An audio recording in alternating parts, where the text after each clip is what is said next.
যদি থাকে বিশ্ব ব্রহ্মাণ্ড তার কাছে পরিষ্কার। আর আপনার দৃষ্টি যদি না থাকে সব কিছু দেবারাত্রি আপনার সমান। দৃষ্টি থাকলে আপনার সুখ থাকবে, সমৃদ্ধি থাকবে, আপনার সমাজ থাকবে।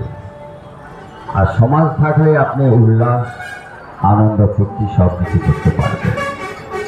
এই ধরনের এক মানবিক চিন্তা ভাবনাকে সামনে রেখে আমরা এবছর উপস্থাপনা করেছি দৃষ্টি সুখের উল্লাসে এই দিন।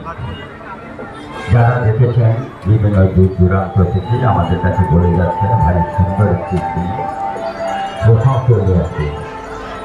আর আমাদের মা আমাদের মধ্যে সেটি মা অত্যন্ত সাবিত্রী, বাংলার দৃষ্টি সৃষ্টি সংস্কৃতি সম্প্রীতি ভাতৃত্ব মমত্ব মানবিক চিন্তা ভাবনাকে সামনে রেখে আমরা উপস্থাপিত করতে পেরেছি একেবারে গ্রাম বাংলার